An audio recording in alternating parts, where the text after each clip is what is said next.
Hello, and welcome to my stream today, where I am going to be playing more Gods Online, as you can see in the background.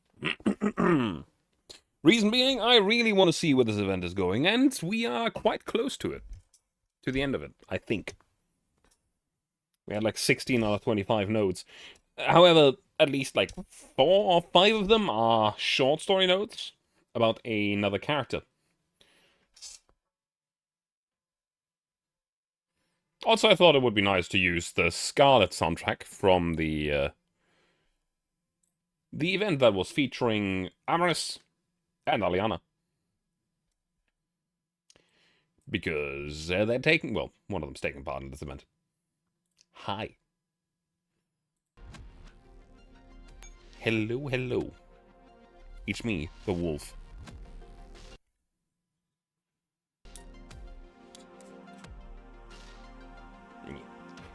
And yes, I am a nerd.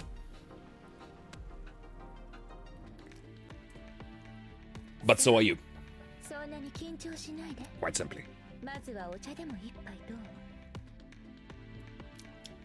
Have a good luck, Goddestan. How you doing?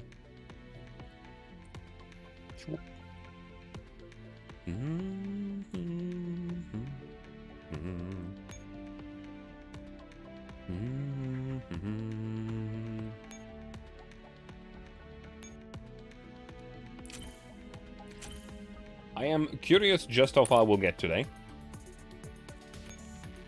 We've got ourselves the daily thingy, daily login rewards. This time around I didn't log in before we started. Normally I do that. So that we don't have to interact with all of this. But I forgot.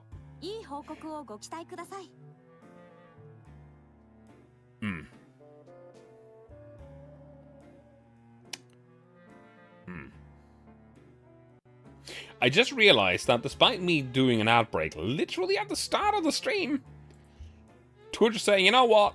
We're running another one. I think. There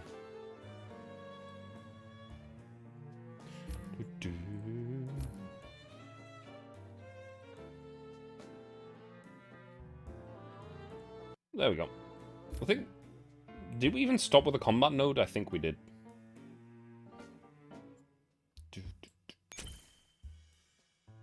Dear driven to the edge. That's the true combat. So this is going to be the last combat node of the event. Now this combat is essentially kill her. Morido. Why are you so strong? You are a death stack. Just kind of chilling there. My goal is to defeat Morido. That seems deceptively easy.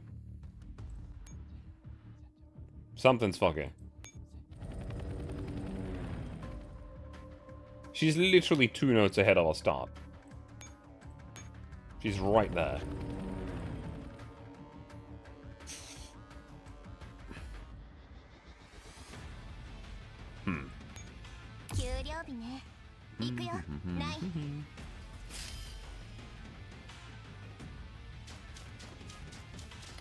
Ah, the enemy starts.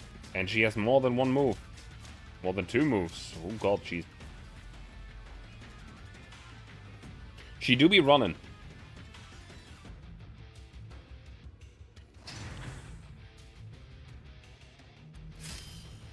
Okay, so she blocked off those gates. Alright.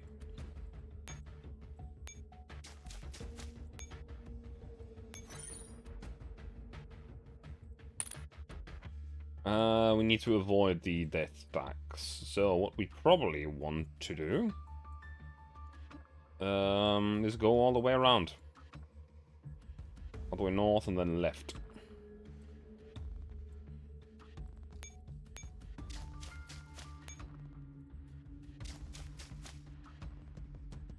So this is going to be taking a moment, because I'm gonna have to slowly creep my way through this map.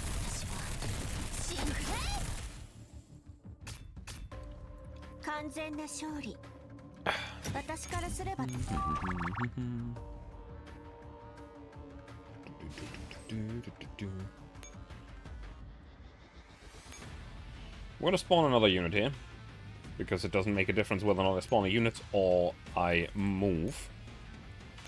Except that if I spawn a unit, I get an extra move next round.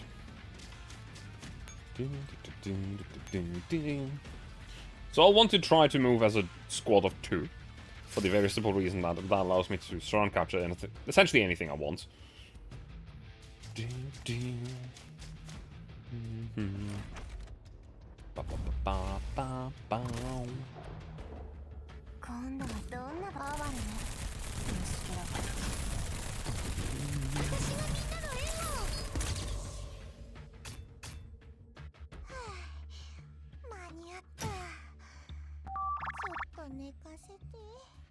I think it started with the combat, I would have caught absolutely none of it due to Twitch Mola being pure ass.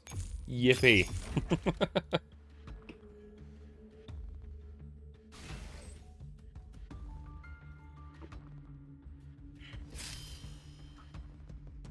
How the fuck did you make it there? What? How did that enemy unit get there? It wasn't there last turn. I am almost certain. Literally not 1 minute without a stutter. Yikes.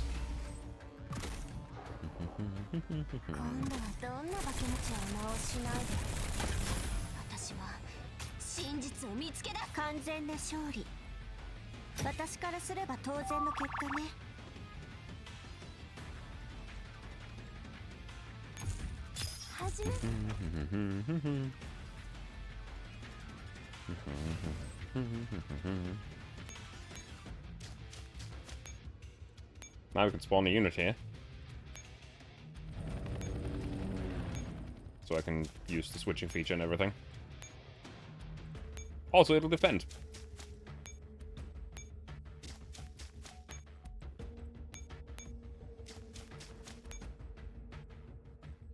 Switch over to there. Resupply you as well. Yeah, this map is really going to be just a creeping forward.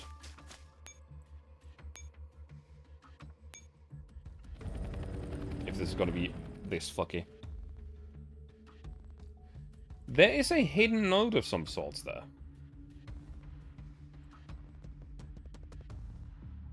Where does that lead?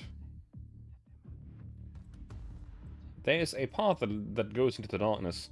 So I kind of want to go and capture that heliport too. And your phone on top of my desk. The Wi-Fi repeater's under your desk. Hmm.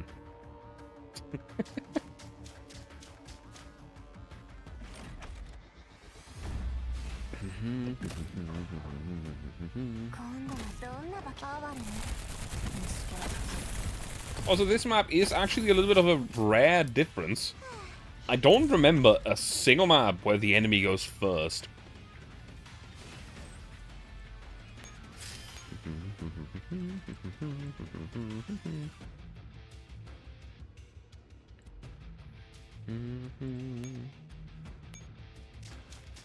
And yet here we are. Literally couldn't be the connection. Yeah, I know what you mean. Shit's fucky.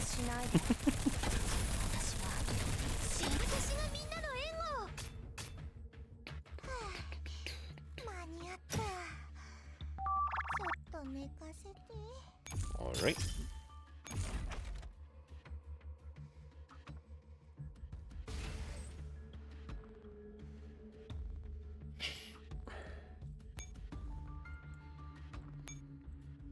I'm gonna resupply it again because I can. Hi. How are you doing today, my friend?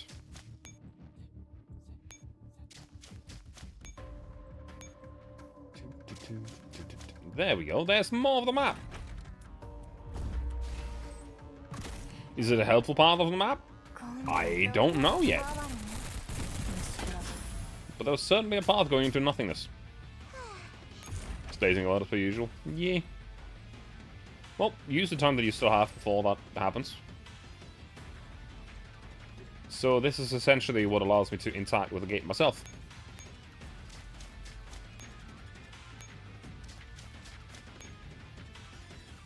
I'll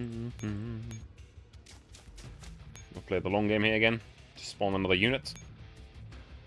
For the simple reason of more movement points.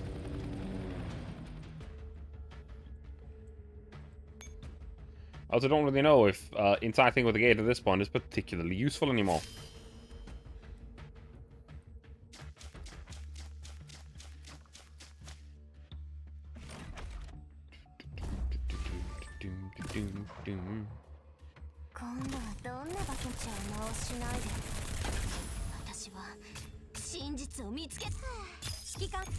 It might be, actually.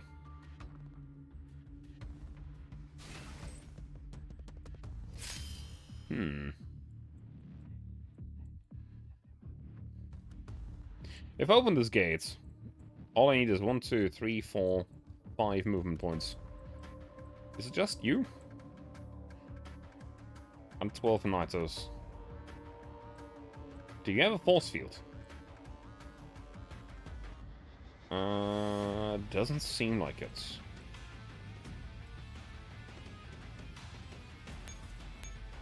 Huh.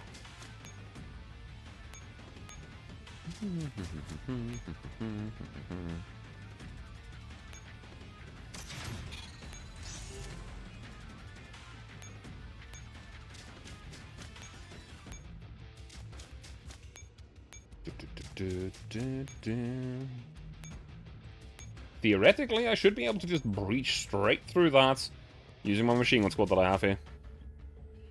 Theoretically. Whether or not this works, we'll have to see, but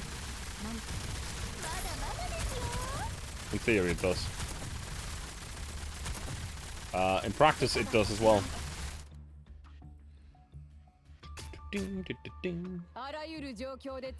That definitely sped up the map. That's for sure.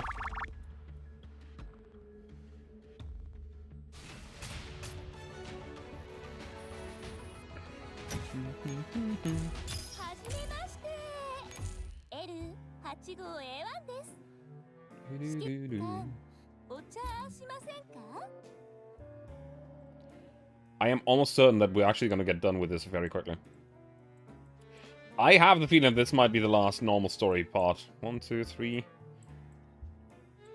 4, 5. Maybe this. So that's number 6. There's something else still. She's at the end of time.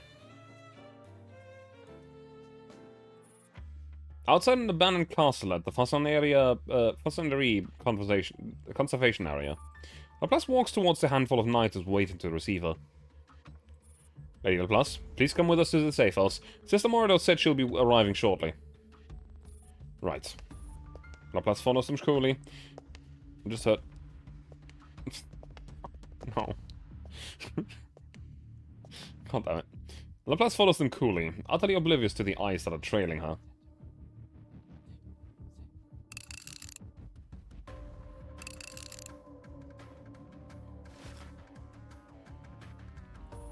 In the distance, through a scope, Amherst clearly sees the figure approaching the castle. Heffinger nearly gives in to the urge to pull the trigger, but she knows patience is needed now. And this performance is about to reach its climax. Whether it is nobler in the mind to suffer the sling and arrows of outrageous fortune, or to take arms against the sea of troubles, and by opposing and end them. Empty speech bubble.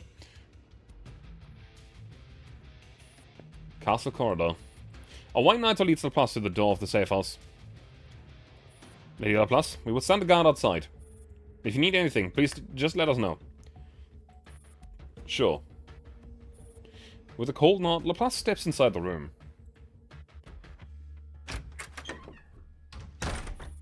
The moment the door opens, the stench of decay and ruin rushes to meet her. Fitting for a castle long abandoned, and not unlike what the remains of Laplace's life. A long-awaited respite from the dreaded overhead light. Laplace stands by the window. If anyone else were present, they'd surely think this is scientists pondering a new project. But in truth, she's thinking about nothing at all. It's like the final moments of an experiment. All that remains is to wait. Wait for the liquid in the flask to reach its final boil and cool. The numbers and steps need no further adjustments. For the result to come, Laplace feels no excitement or joy, only a quiet calm. Even the strongest will is touched by the decay of aging flesh. To enjoy youth while young and fame and fortune in old age, that is a worldly delight. Those who have broken free of time itself, what drives the joy, the sorrow, the anger? Something heavy hits the floor outside the door, one after another. Laplace frowns and glances toward the entrance. Tell me what you see. Nobody opens the door. Only a faint voice reaches her through the wooden panel. Lady Laplace, be careful. Inside!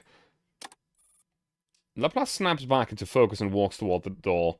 It has been locked from the outside. Calmly, she reaches into the inner pocket of her coat. She draws a Browning with only 6 bullets. Then she turns around. In all the long years that Laplace had spent working in the Avernus lab, she had not seen any natural light. There had only been endless glow of work lamps in the lab. And now, though the sun blazes outside, in here, there's only darkness. The human's ears are not as keen as Anito's. But a human's breath is also not as quiet as Anito's. That's all Laplace knows. In the darkness across from her lurks a person. From the shadows ahead comes a crisp sound.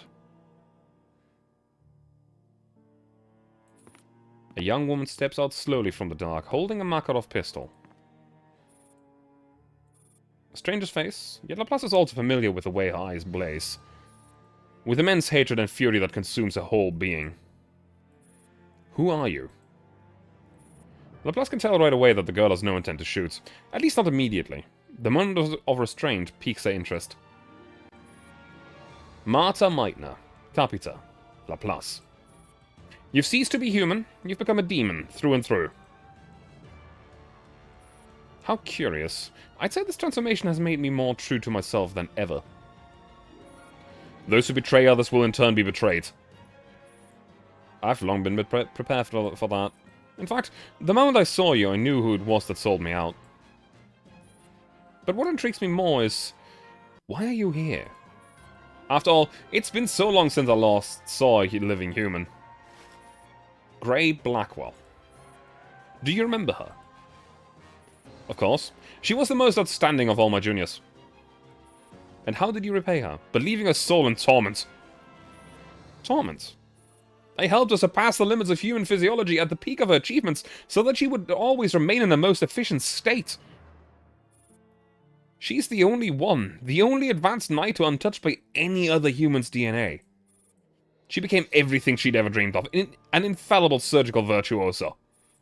An eternal flower captured at the height of its brilliance. Is that not a blissful existence? Your idea of bliss is to render her completely brain-dead, to then defile her corpse with your monstrous virtual consciousness design? She once respected you so deeply, looked up to you so much. Back at Johns Hopkins, I once asked her what she wanted. She told me medicine is a battlefield of black and white. Before the bulldog clamp and list knife, surgery was no different from murder. I wish to become the most complete shade of grey on this path. To pit the white of life against the black of death. I made her dream a reality. Now she is the immortal Lady of Ashes. And what's the cost of that so-called immortality? Countless corpses scream beneath your feet. Can't even sleep at night. Medicine has always been a miracle paved with dead bodies. Since the advent of organ transplants, replacing one living heart has always meant taking another. Medical miracles are humanity's defiance against nature. And each dead soul is a reminder to every healer that this is not a game or not a joke. This is life, heavy and sacred. The Black Death once wiped out a third of Europe's population. It was thanks to countless medical pioneers who gave their lives that we overcame it. But in the eye of a devil like you, they're all just a necessary price that you are happy to pay without a second thought. Humans are slaves to their genes. Those who can't adapt will naturally become the price of progress. And now, our genes enter a new era. Then why don't you turn yourself into a Niter? Because the scientist who operates on a fully immune individual must be a pure human. Otherwise, there's a risk of losing control over them. Those beings exert a staggering level of control over non-humans. I've always been racing against time. Geniuses among humans need to be nurtured with time before they find truth, but once they bloom, there's barely any time left in their lives to truly make use of their insight and experience. So I must maintain extreme focus with what limited time I have to complete this operation. In fact, I'm close to succeeding. No. You're about to fail. You may be right. My choices have always been limited, after all, and my successor is not a genius. He's single-handedly taken the chance of success from 90% down to nearly 0. You should drag him to hell with you, instead of continuing to plague the world.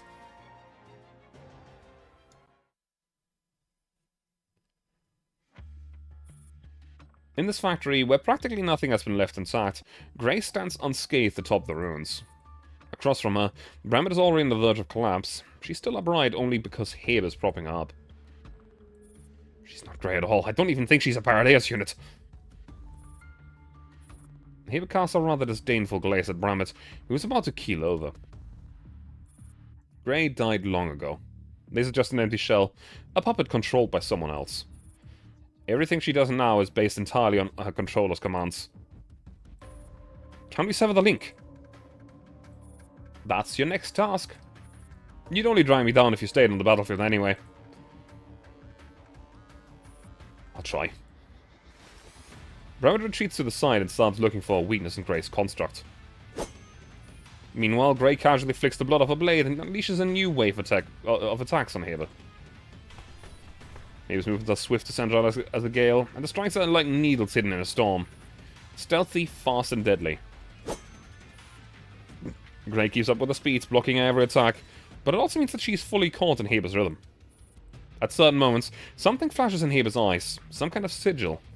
But whether due to the shared Paradeus nature or her own timely evasions, the mark never completes its imprints. Strange. A virtual cognition image is incomplete. It's not like a neurocloud either, it's like a whole new kind of AI command system. Destroy it. Grey breaks free from Heber's entanglement and charges directly at Brammet. Unable to dodge, Brammet takes the hit head on. The world spins as she's flung into a corner, slamming into the ground and unable to move for the moment. For the first time, a grave expression crosses Heber's face. This is the first time she's ever had to ask for help.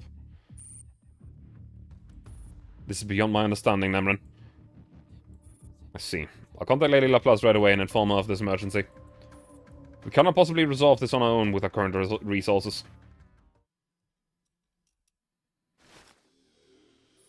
A wider grin spreads across Amaris' face.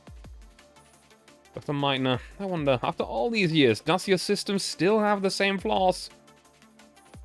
On the live feed transmitted by Defy, Amaris finally sees the central figure of Project Cocoon. A young girl, sleeping inside a cocoon-like incubator.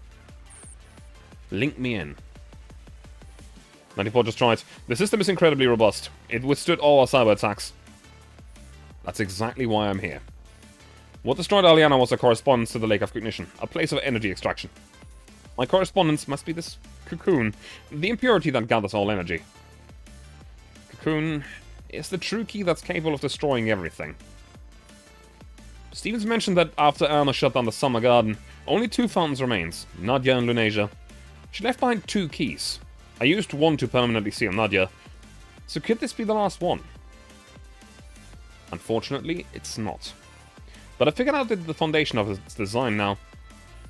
As a control, the partially immune individual named Nadia had a one-way connection to the Lake of Cognition. That's why she failed and withered. Cocoon is the true vessel in Capita's design.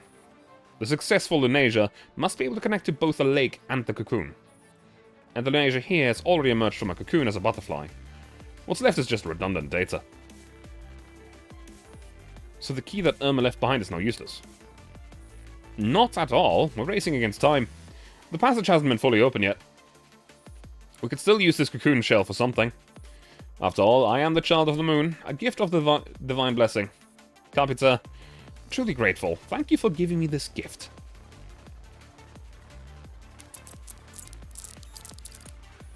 She steps into her own neural space, which is now emptied of all things. Never thought this place would ever come in useful again. Aliana, in those final moments within the Lake of Cognition, what were you thinking? Did you finally figure out what you did wrong? Forget it. You'll never be able to puzzle it out. So be it. I'll never forgive you. And you don't save you can... And you can't save your excuses. She gently opens the door and reveals a floor bathed in brilliant blue moonlight.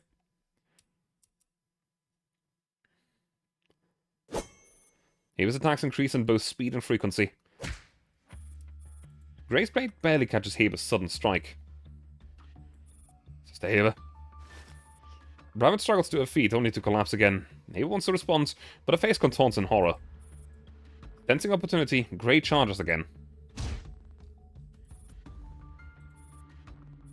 A black figure dashes in from Haber's blind spot, ramming into her with full force and pushing her out of harm's way. It's Mora, though. But she doesn't seem to be faring very well herself. Why did you come back? Where's Lady Laplace? We'll talk later. Mora deploys her mechanical limbs and pack up both Bramber and Haber. Then she vanishes. Should I pursue? Awaiting orders. No need. Your mission is complete. Return to base. Understood. After purging the redundant data in the cocoon, Amorous gazes into the radiant daylight. She sighs sentimentally. Such beautiful weather. And it's almost the most beautiful time of day. Dusk. Fleeting ephemeral dusk.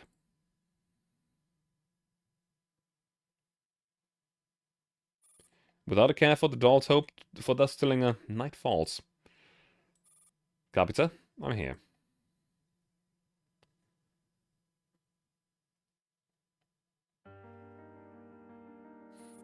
I understand why you've come.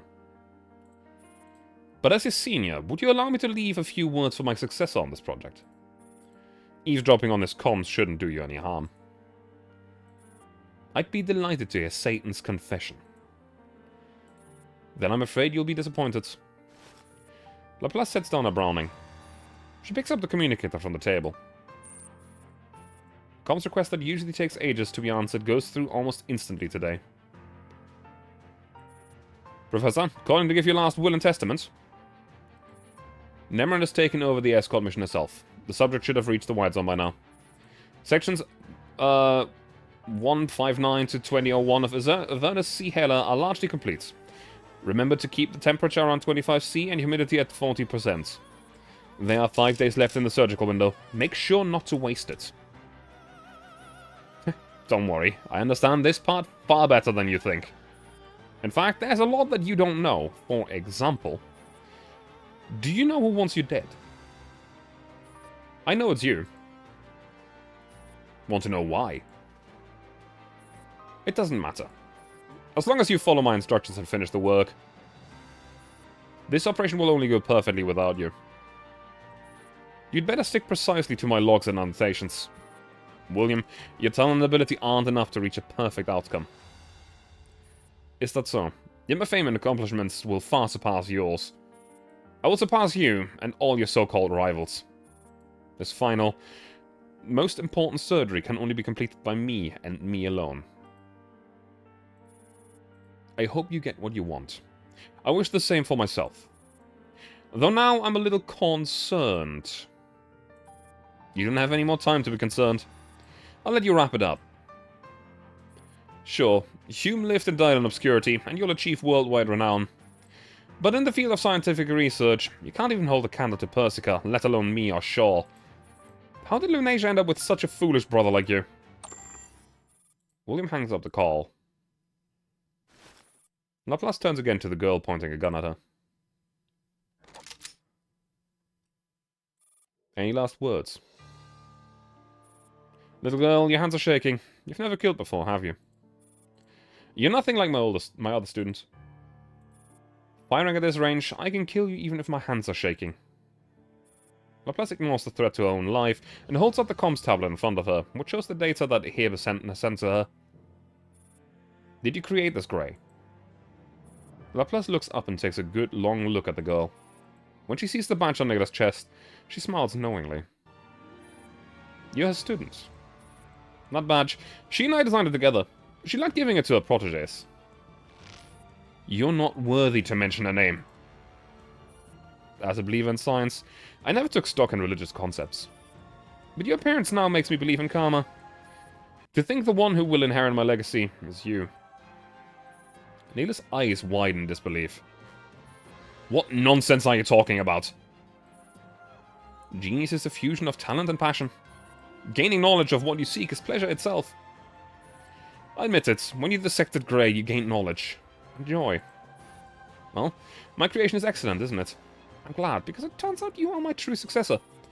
Compared to Grey or William, you're more like me. No, I was driven only by hatred. I didn't gain anything. What's the difference between a med student and a serial killer? Little girl, the answer is there is no difference. The adrenaline and endorphins bring them the same joy. Laplace, I'm nothing like you. Maybe I did pursue the unknown in the past. I thought I'd be thrilled when I make a breakthrough. But when I came face to face with your monstrous Naito, all I felt was pain and disgust. Laplace, you betrayed the Hippocratic Oath. That's the one thing I never betrayed.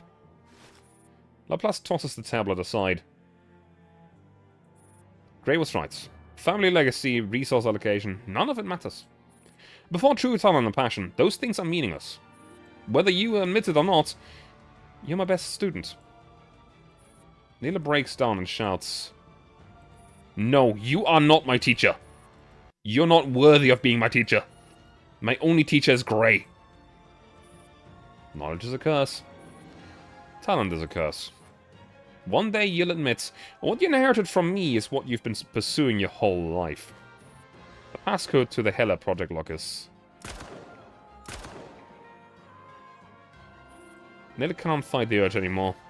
She fires. No aim, no precision, just pure rage, aimed at the source of her fury. This woman who's now spewing nothing but madness. The senior once admired so deeply by her mentor. This bastard. She has to die.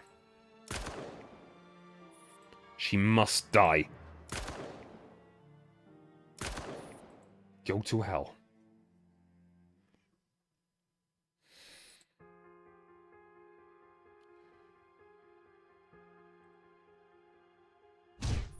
Laplace collapses in a pool of her own blood, life draining rapidly from her body, but she still struggles to speak her final words. To me, legacy is immortality. Now I am finally alive.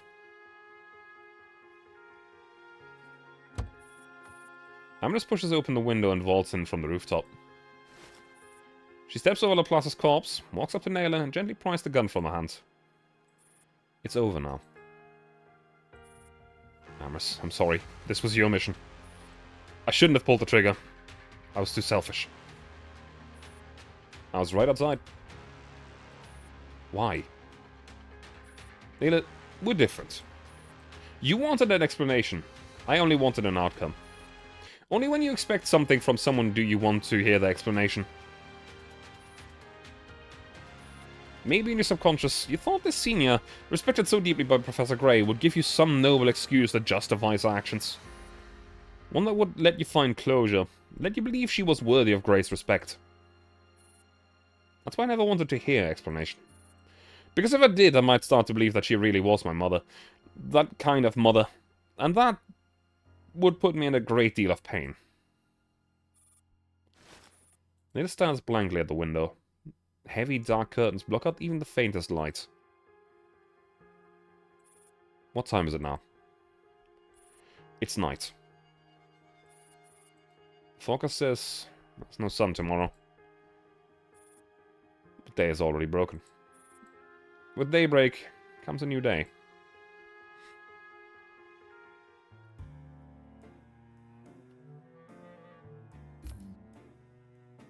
The living keep their secrets.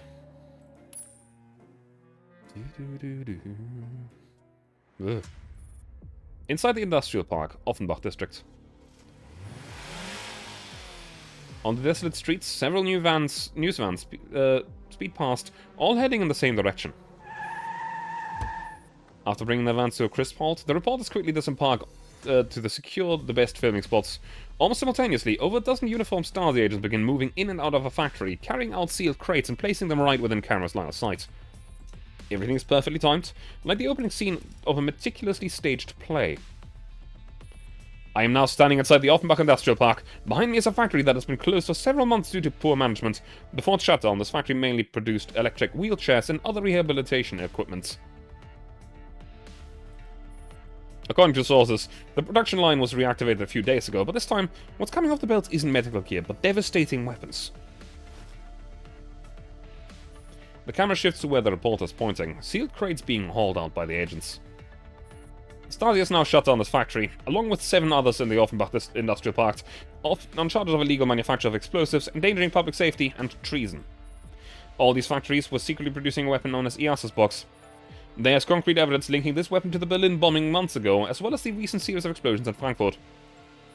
According to the Stasi spokesperson, the factory manager is already in custody. Interrogation is underway. We will continue to follow the story more closely. All of a sudden, a commotion erupts behind the reporter. An uproar from the gathered crowd. The camera immediately follows. Inside the distant factory, several medics emerge carrying a stretcher. A man lies on it, his face covered. From the blood dropping from his limp arm, it is clear that he suffered horrific abuse.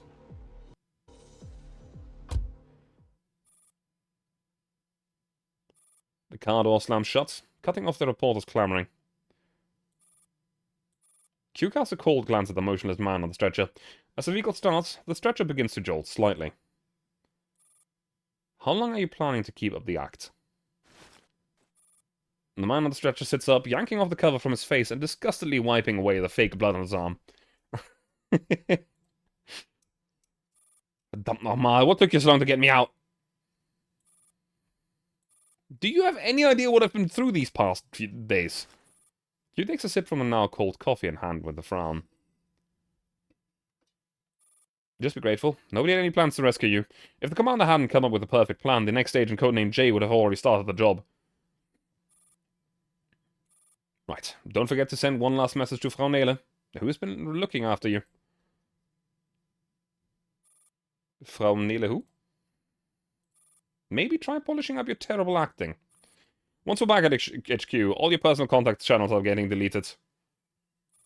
Wasn't I getting a commendation? That was all for show. You really bought into it, Hero Agent J. J snatches the new communicator from Q with a scowl.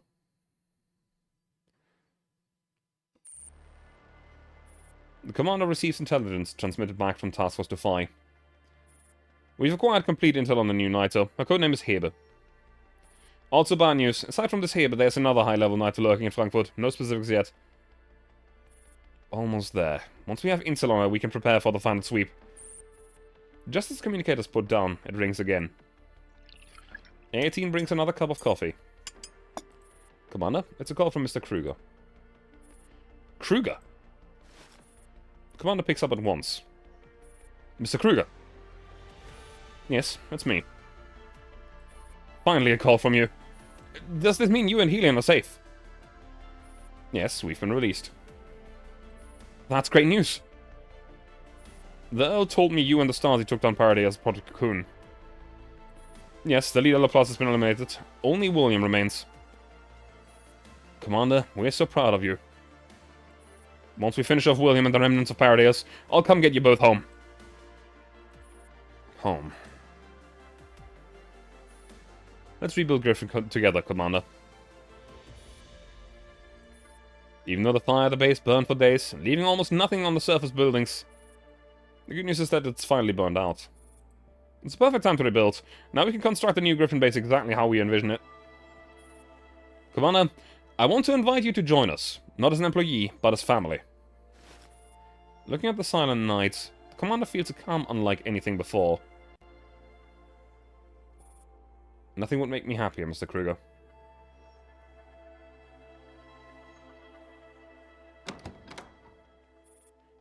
Q walks into Romi's office.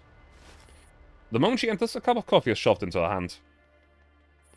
Congratulations, Agent Q. Another impressive achievement. This cup's on the director. Thanks, ma'am. Finally got you to buy me a coffee. Help yourself to as much as you like, but about that vacation, I'm afraid you'll have to wait. Don't worry, I know the drill. Q hands over a neatly prepared report to Romy. This operation seized a large batch of Pirate's products, including components, weapons, and EASA's boxes. A detailed inventory is attached. We've also secured all the production lines of EASA's box. Some were damaged. The condition of each line is listed in detail. And before Q can finish, Romy removes the paperclip and pulls out a few pages, laying them on the desk. Q glances at them. It's a report on Pirate's top-secret lab, codenamed Cherry Orchard. Hoffman, who's been standing off to the side, casually takes the pages and feeds them into the shredder. Ma'am, do these need editing or... Make no mention of them. I see. Romy hands the rest of the report back to Q. Someone else will take over from here. Okay.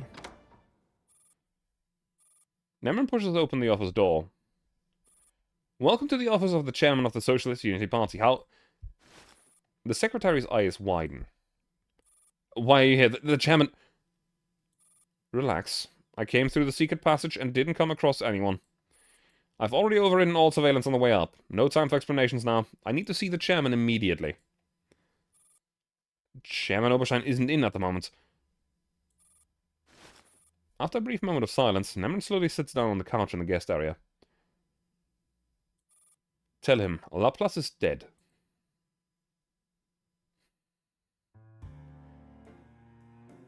One more story node. Yeah!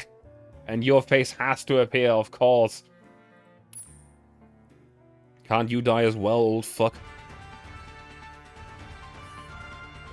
Good afternoon. It is currently 12:30 Frankfurt time on November 15th. Welcome to the news.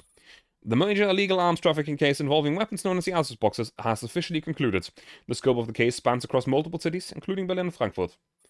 Authorities have confirmed the mastermind behind the operation to be Katar Petrovich Neustadt, a former member of the Neo-Soviet Army General Staff and Chief of Staff of an army group. The organization behind them operated under multiple false identities, establishing factories within our borders and to illegally manufacture weapons, and colluding with certain customs officials to smuggle them out. This group had allegedly been planning to use the weapons to launch an armed coup against Moscow.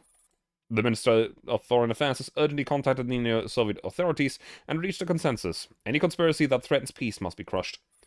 Relevant departments have already begun the investigation and shutdown of these illegal weapons factories, and all confiscated weapons will be destroyed. Meanwhile, internal investigation into the customs officials involved has been initiated by the police. Yesterday, the Public Prosecutor's Office placed Katar Neustadt on Interpol's wanted list and issued a red notice for his arrest. We also call on the public to actively provide any leads to local law enforcement. Submissions can be sent into the following email address. Hey, little Kazumi, how are you doing? Missiles? Or what is this?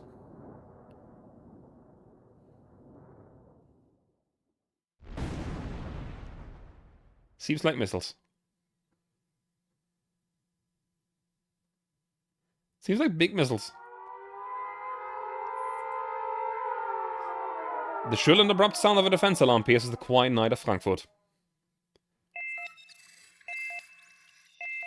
We interrupt this broadcast to declare a national state of emergency. In accordance with the government directives, we are now transmitting through the emergency alert system. 3 mechanical alarm tones echo with growing sense of foreboding. This is an emergency action notification. All broadcasting stations and cable systems must now transmit this emergency action notification.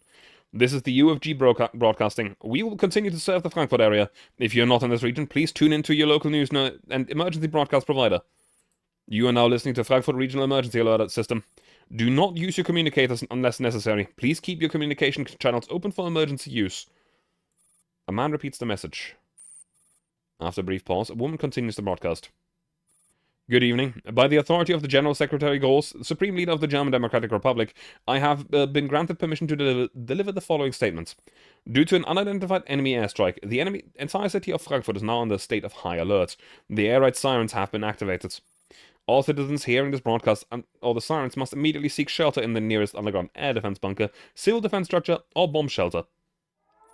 A piercing, prolonged air raid siren howls above Frankfurt. Then, suddenly... countless explosions erupt, heralding the beginning of a catastrophe.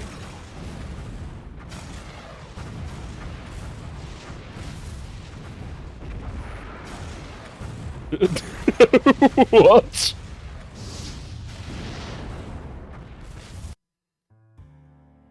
That's the end?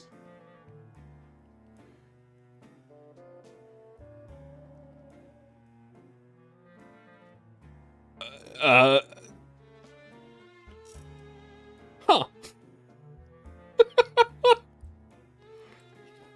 Is this the thing that the Frankfurter was going on for? I don't think so, no.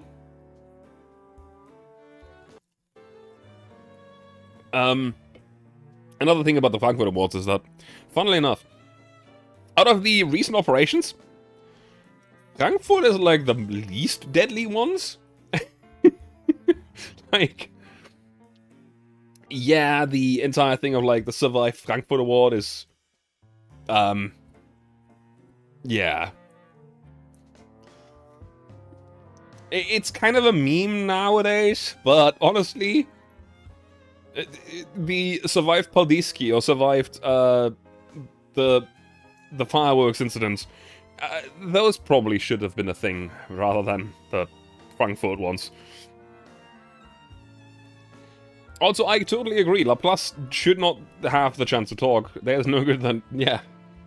It's only more cynicism and bullshit. Don't know what the died of Frankfurt Award, but yes, yeah, exactly. And that's why I'm saying like survived Frankfurt Award or died in Frankfurt Award that has been memed about. All things considered, Frankfurt is like one of the less deadly events. Considering the entire Paldiski arc ended with us having like a team of 5 remaining at the end. Thank you for saying the name of the song earlier. I was on a bicycle and couldn't ask. Which song? The song that I started the stream with? Or what? Ah. Well, it's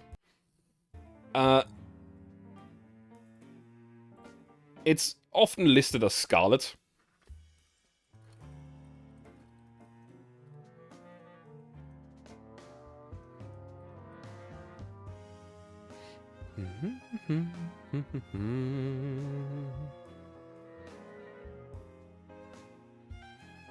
Which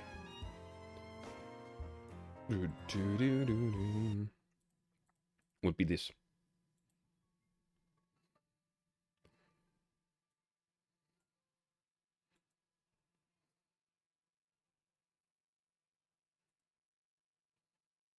And then the Scarlet upload actually switches halfway through to a different version. Around here somewhere, I think. Not quite sure. Can't hear it. Oh, I'm stupid. Don't worry about it though. It's just that on Spotify it is actually listed as 4 separate songs. It's an album. So that's a thing. Yee.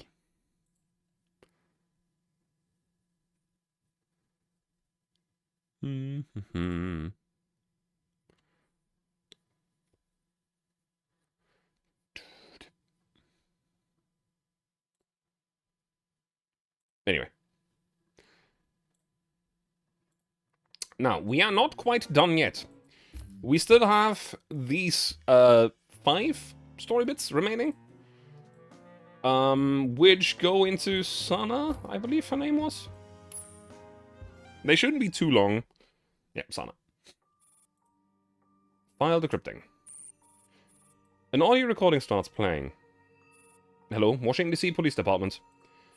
How may I help you? My ex-wife took my daughter. Sir, please tell me about your daughter. Her name is Sana. She just turned 6. She can't leave her father. The woman must have kidnapped her. By that woman, are you referring to your ex-wife? Please also tell me about her and yourself. My name is Sean Rodriguez. My ex-wife is called Marta. We were officially divorced 2 months ago, and I was given custody of Sana. She took Sana while I was at work today. It certainly was Miss Marta who took Sana and not anyone else. Absolutely. The CCTV camera at my door shows Marta coming back for her stuff. Sana opened the door for her, even though I warned her not to let that woman in.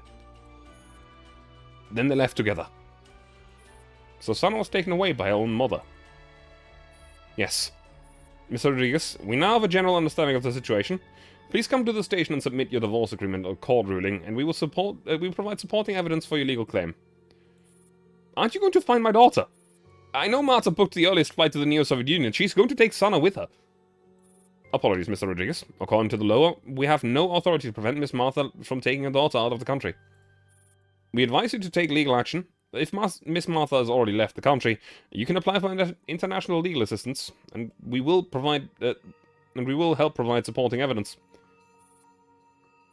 Also, I'd like to confirm, did Sana or Miss Martha leave any messages for you? Marta cut off all contact with me long ago. Sana left me a note. Did the note say where she was going? She wrote, Mama has nothing left. I want to be with Mama.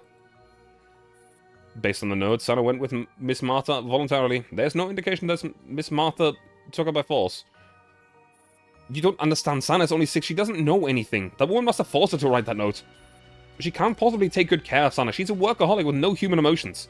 How could she possibly sacrifice time and energy for a child? Mr. Rodriguez, please calm down. Calm down? My daughter has followed that devil to hell. How do you expect me to calm down? Sana's life is just beginning and she's already made the worst possible choice.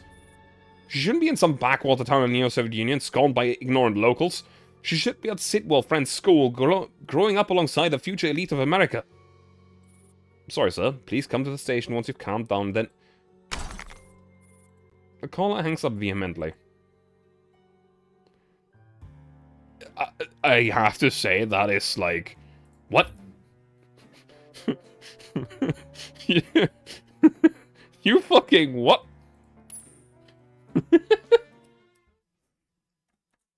Ahem. Decrypting. The surveillance footage from Bestland Primary School number 6 starts playing. Sana, it's already 1835. I told your mother to come to the meeting at 1800, didn't I? Sorry, Mama's very busy with work. Doesn't your mother work as a teacher at the high school number 1? I have friends there, and they've all got off work by now.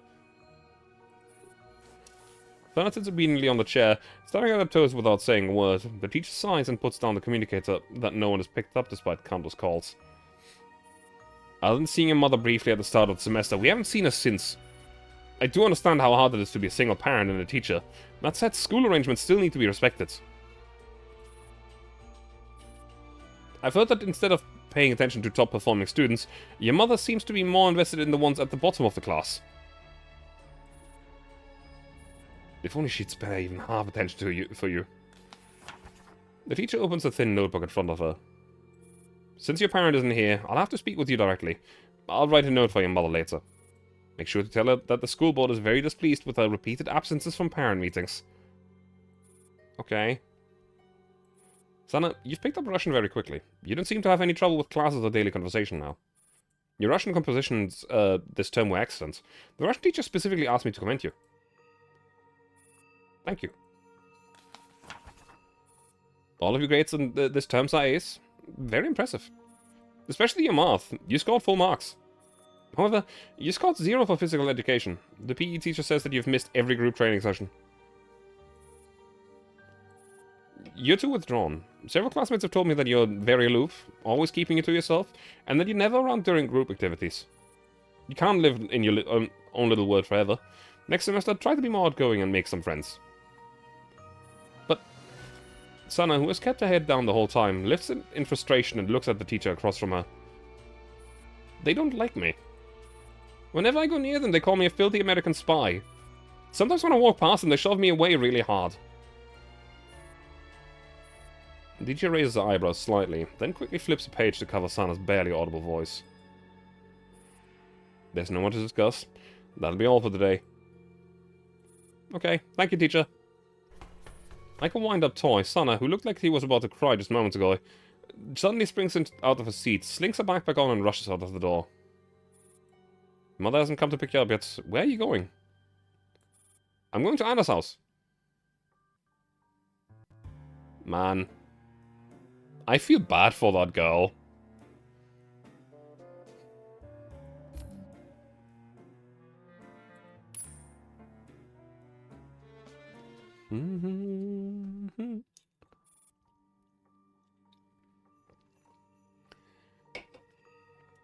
I feel really bad for this girl. Reminder that this girl died. Her mother has spent her entire remaining life trying to revive her.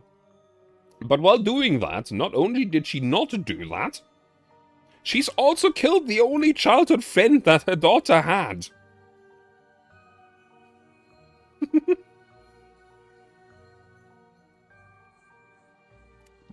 Years later, but still.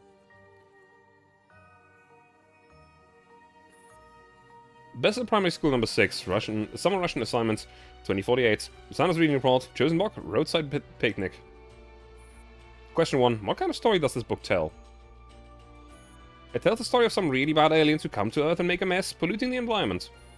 People can only live there in a few protected zones, and they survive by picking up trash and trading it. Everyone lives a hard life. The pollution also makes people get really angry, really easily, and care too much about money. There's no more love between people, only hatred. I hope something like this never happens where we live, but much as the world will turn out like this with or without aliens. Question 2. Why did you choose this book for your reading reflection? What inspired you? Because this is a sci-fi novel written by more than 100 years ago by the famous author Arkadian Boris Strugatsky. It was one of the greatest sci-fi works of its time. I believe I can feel how talented and creative they were, and learned to be strong and tough through the story. A few lines are written underneath in pencil. Sorry, teacher. I don't want to lie. The paragraph above was what Armin told me to write. Actually, I chose this book because Anna was reading it. Question 3. Did you have any difficulties while reading this book? There were a lot of difficult new words. Looking them up in the dictionary was super tiring. But even when I figured out what all the words meant, I still don't understand what the book is talking about. Why would aliens randomly come and ruin Earth? Why is it a picnic for the aliens? Question 4. What do you think is the biggest thing you got out of reading this book? A real roadside picnic. Because I didn't understand so many parts of the book, I kept asking Anna and Armin about them. Especially those confusing bits I mentioned above, but they didn't really seem to know how to explain it to me either. After I asked a bunch of times, they took the book away and brought me to the park for a picnic. It was my first time having a picnic. I was so happy. And after the picnic, we picked up all our trash. That way no planet got hurt.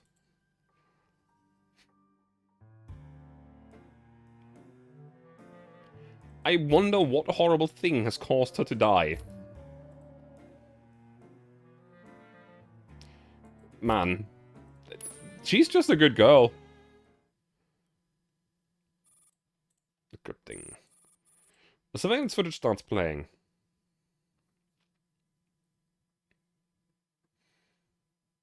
It might have been that... It might have been that... incident in the school. You can open your eyes now.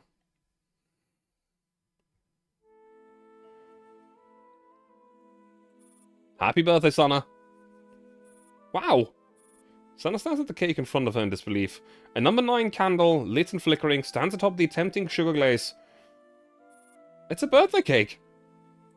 Hey, it's bad enough you keep bringing this American brand home all the time. Now you're throwing a birthday party too. The door is that way. I don't need you to tell me. Ramzan slams the door on his way out. No one in the room seems surprised.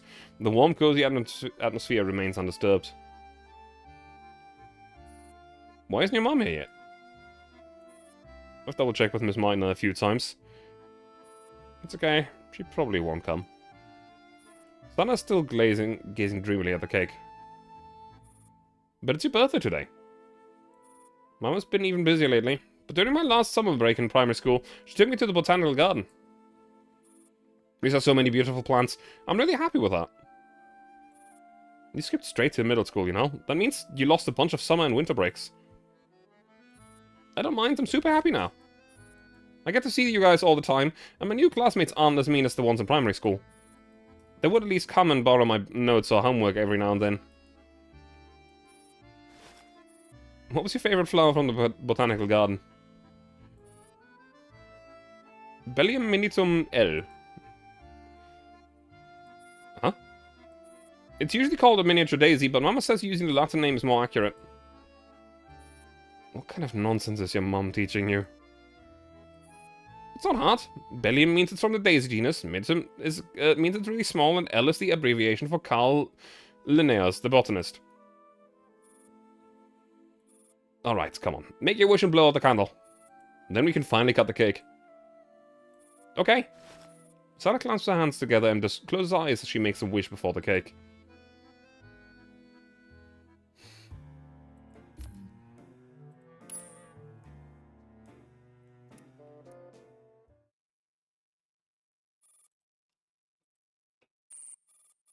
A new segment from Beslin in the year 2050 is playing.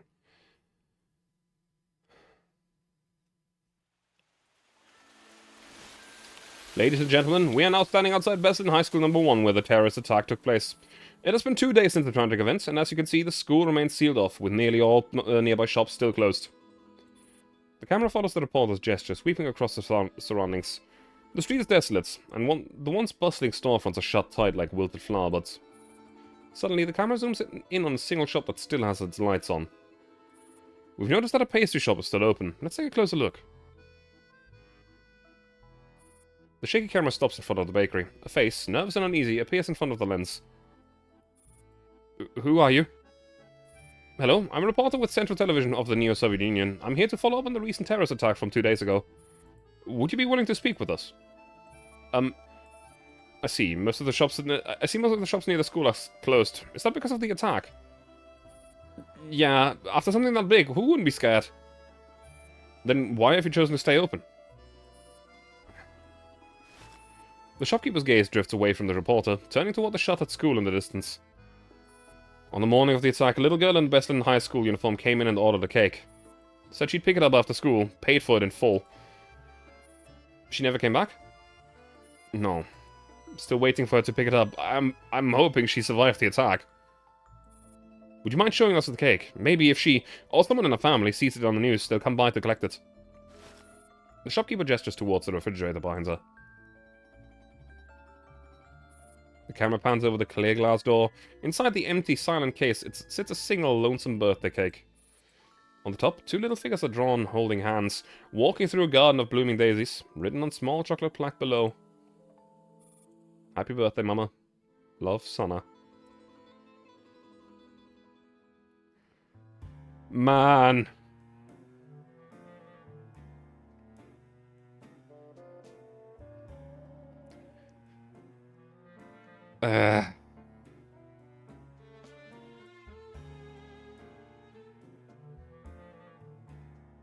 Man.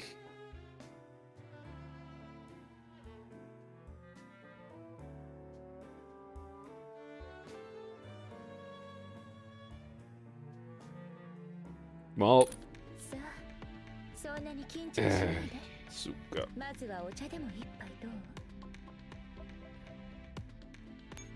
Man. I know I'm used to it, but... Man.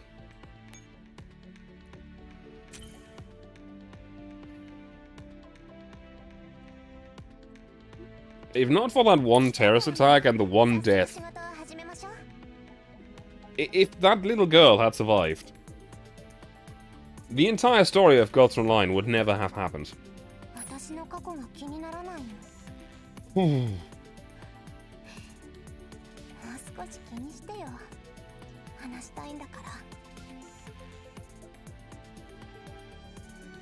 Man.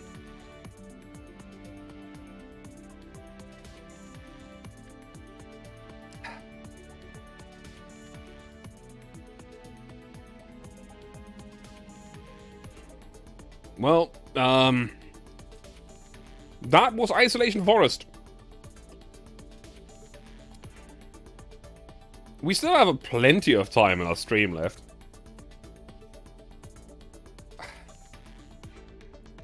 I don't really have anything to say about that end.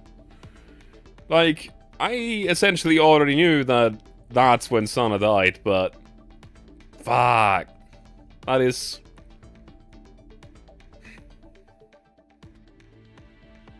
Man.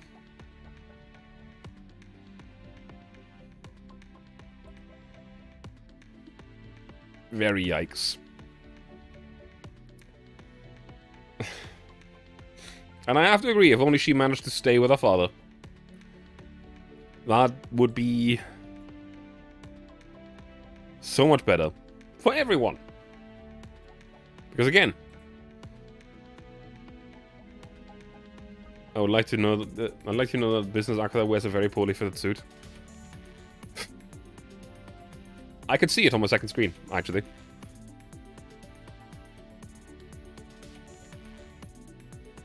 Hang on, let me just quickly make fun of her while I'm...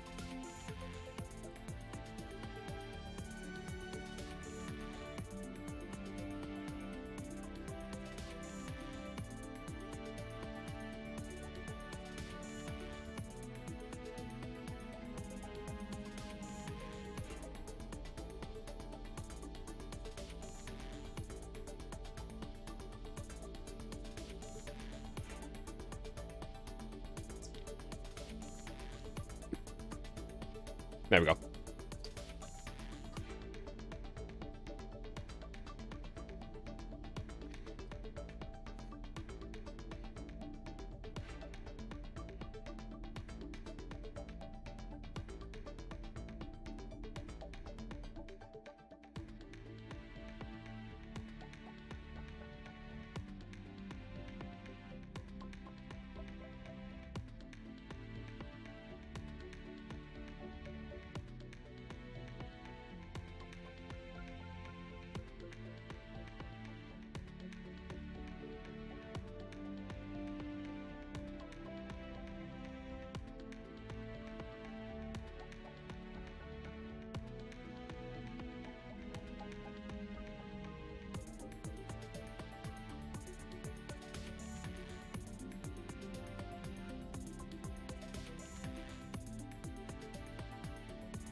Well, well, well.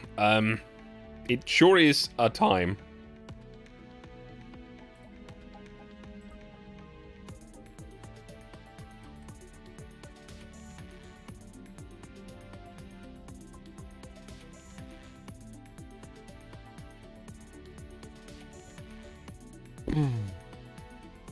So, I do have something else planned. So what do we do other than calling Akira hamster? I do have something prepared. Sort of. I have given in and bought a game. Have the girls stay with their father we never seen man-made horror beyond comprehension? Yep. Accurate. Well, at least not these man-made horrors beyond comprehension. And yes, Marta Meitner is in fact responsible for even the rogue AI at the start of the game. Sort of. You see, Marta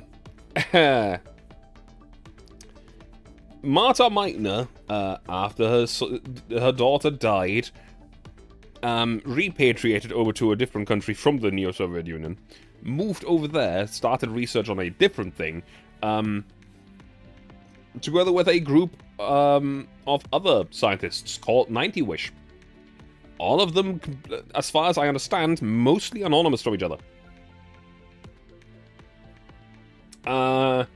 Until one man decided to, like, spread out the theory that maybe you could revive dead people with a specific thing, very simplifying, and she caught on to that and went mad.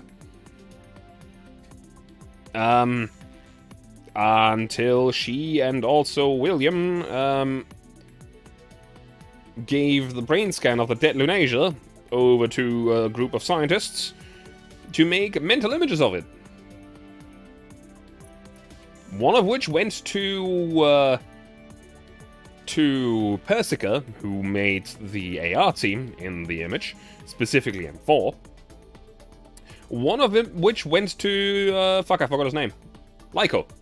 That's his name. Lyko. Who made Eliza. The Mastermind AI, literally called Mastermind, when you fight her as a boss.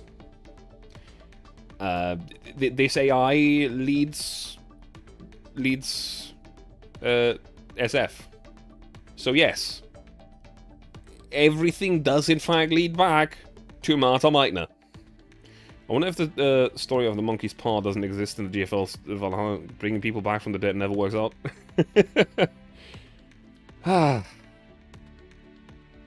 Man, that... I was ready for everything in this story, but that end with Sana, that's just sad, man. Because before, you didn't really know anything about her. You only knew that she died in the terrorist attack, or like somewhere around there. She's just a good girl, trying her best to live and making her mother happy. She didn't deserve all of this. She also got revived into an absolute monstrosity that we did fight in Avernus, which is great.